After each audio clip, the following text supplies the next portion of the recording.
हरे कृष्णा, राधे राधे आप सभी को। तो एकादशी व्रत में क्या खाएं क्या ना खाएं, तो जैसे हर एक व्रत में अपना अलग नियम, हर अपना अलग उपाय होता है। क्या खाना चाहिए, फलाहार लें या अन्न खाएं, तो सब व्रत का अलग अलग होता है नियम।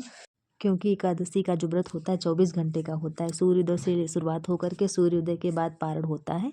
तो सुबह पूजा करने के बाद मैंने लिया था थोड़ा दूध और थोड़े फल लेकर के, इस तरीके से सारा दिन व्रत रखा। तो नमक वाला भोजन इसीलिए व्रत में मतलब मना होता है, क्योंकि जब नमक जैसे पड़ जाता है तो हमारा जो भोजन होगा तो गरिष्ठ भोजन में हो जाएगा और थोड़ा हैवी ज़्यादा मतलब खाना हो जाएगा, भरपेट खाना हो जाएगा। तो जब ज़्यादा भरपेट खाना हो जाएगा तो आलस से आएगा और जैसे सुस्ती सवार होगी तो नींद भी आएगी। तो इसीलिए व्रत में कहते हैं कि नमक वाला खाना और ज़्यादा फुल पेट जो है व्रत में नहीं खाते हैं। तो इसीलिए मैंने सारा दिन तो व्रत में जैसे दूध और चाय पी करके और फलाहार लेकर के सारा दिन जो है एकादशी का व्रत किया और करते हैं ऐसे ही। और उसके बाद जैसे शाम के समय जैसे होता तो हल्का मन करता है कुछ खाया जाए, तो या जैसे आलू का सीजन होता है तो आलू का जैसे हलवा बना लेते हैं। और इस टाइम जैसे मार्केट में शकरकंद वगैरह आ रही हैं तो शकरकंदी को मतलब उबाल करके आप इनका हलवा भी बना सकते, खीर भी बना सकते हैं। और ये सब चीज़ें हल्की भोजन में भी आ जाती हैं और फलाहार में भी है ये। तो देखो शकरकंदी को मैंने हल्का पानी डाल करके उबाल लिया था। अब देखो इसको छील ले रहे हैं और उसके बाद में इससे जो है बनाएंगे खीर। तो हलवा भी बना सकते थे, तो मैंने सोचा कि चलो खीर बनाते हैं। तो देखो सभी को मैंने छील लिया। अब उसके बाद और इनको हाथों से हल्का गूँथते हुए हल्का बारीक बारीक सा गूँथ लेंगे।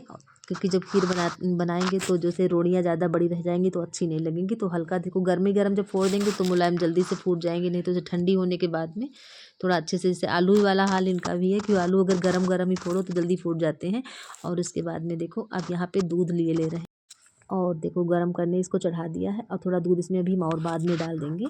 तो हल्का मीडियम आंच में यहाँ पे खौलने के तब तक दूध को खौलाएंगे। और उसके बाद में देखो, और मेरी एक आदत है जब मैं किचन में जब काम करती हूँ तो मैं अगर ज़रा सा भी किचन टॉप यहाँ पे गंदा ज़रा सा भी हो जाता है तो मेरा काम करने में मन नहीं लगता है, कि मैं बीच बीच में किचन को साफ़ ही किया करते हैं। तो ये हमारे बच्चे कहने लगते मम्मी तुमको किचन में बहुत टाइम लगता है। लेकिन वही है कि जब हमको किचन में अगर ज़रा सा भी गंदा रह जाता है किचन, तो मुझे देख के पहले उलझन होने लगती है कि पहले किचन साफ़ कर लो उसके बाद में खाना बनाएंगे।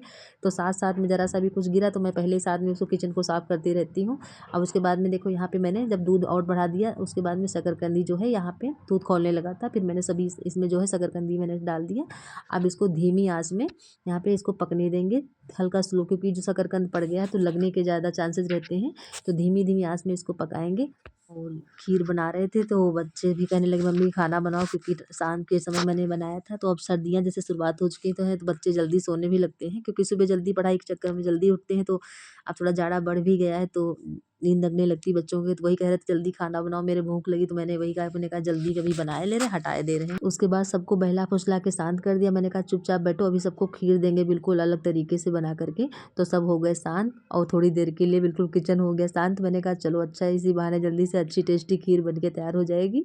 तो उसके बाद में देखो धीमी आंच से मैंने खीर को पका लिया। अब उसके बाद इसमें सभी डाल देंगे ड्राई फ्रूट्स। तो मखाने और गरी का और बादाम, इस तरीके जो भी कुछ इसमें ड्राई फ्रूट्स आपके पास हो वो भी इसमें डाल के, और इसका इतने बनने के बाद में इतनी अच्छी टेस्टी खीर ये बनी थी। तो मतलब बहुत अच्छी बनी, बच्चों ने भी कहा मम्मी बहुत टेस्टी खीर बनी है। और देखो फिर उसके बाद में यहाँ पे डाले दे रहे हैं इलायची पाउडर। तो यहाँ पे इलायची देखो मेरे पास समूची थी तो इसको तोड़ करके निकाले ले रहे हैं। और देखो इसका जो बचा हुआ छिलका है ये डाल देंगे चाय के डब्बे में, चीनी में। तो एक एक पंथ दो काज हो जाएंगे तो मसाले वाली चाय भी बन जाएगी। तो वही सभी निकाले थे। और जैसे ये छिलके होते हैं तो जब हलवा या खीर बनाओ उसमें पड़ जाते हैं तो वो बच्चों के दांतों में फंसने भी लगते हैं। तो इसको पहले से ही निकाल करके ये झंझट खत्म करे दे रहे हैं। तो चाय का भी काम बनाए दे रहे हैं साथ में। और तब तक धीमी-धीमी आँच पे पक रही थी। और मेरे बच्चों की जो एक आदत भी है कि जो कहते हैं कि मम्मी तुम जब खीर बनाती हो तो मुझे अच्छी लगती है, अगर कहीं इधर-उधर खाते हैं तो उनको पसंद ही नहीं खीर आती, कहती तुम्हारे हाथ की खीर मुझे अच्छी लगती। तो हम जब जैसे ज़्यादा जल्दी-जल्दी नहीं बना पाते, लेकिन जब दूध अच्छा घर पे होता है तो बनाते हैं टाइम निकाल कर के। तो इसीलिए बच्चे कहते हैं मुझे कम दो लेकिन अच्छा बनाओ। तो उनको जो है कहते हैं मम्मी तुम्हारे हाथों की पसंद है खीर। तो देखो यहाँ पे बनके हो रही थी तैयार। देखो यहाँ पे धीरे-धीरे गाढ़ी होने लगी। इतना इसको पकाएँगे कि जो धीमे-धीमे ये गाढ़ी हो जाए, इतना पकाना है इसको। और फिर देखो अब डाल देंगे यहाँ पे इलायची पाउडर। तो देखो यहाँ पे हो रही थी अभी गाढ़ी बन के तैयार हो रही थी ये। तो इलायची पाउडर डालने के बाद में फिर उसके बाद डाल देंगे यहाँ पे ड्राई फ्रूट्स।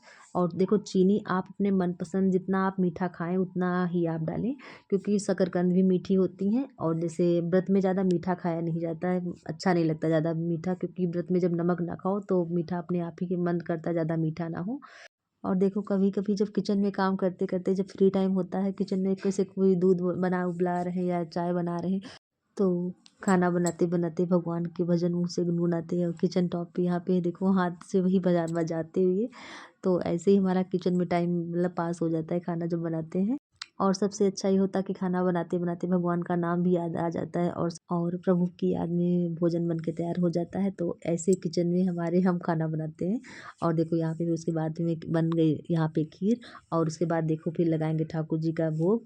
तो देखो कितनी अच्छी यहाँ पे बन के देखो, अब देखो यहाँ पे गाढ़ी हो गई है ये, क्योंकि जो ड्राई फ्रूट डाले थे उसके बाद में दूध ये जो है गाढ़ा हो जाएगा। और ये तो अब देखो मैंने भगवान का भोग तुलसी दल डाल करके मैंने रख लिया है। अब चलो लगाते ठाकुर जी का भोग। तो ये खीर थी अभी गरम। और देखो राधा रानी को मैंने यहाँ पे शॉल उड़ा दिया, क्योंकि हमारे सबके यहाँ जो है सुबह और शाम जो है सर्दियाँ ठंडा ज़्यादा होने लगा है अब। तो यहाँ पे देखो संध्या के समय मैंने यहाँ पे भोग रखा था, तो वो सब साइड में हटा रहे हैं। उसके बाद में अब लगाएंगे भोग। तो खीर थी अभी गरम, तो वही हाथों से मुँह से फूंक डालते हुए ठाकुर जी को खिला रहे थे। तो देखो यहाँ पे मेरे ठाकुर जी और राधा रानी का यहाँ पे भोग लग रहा है।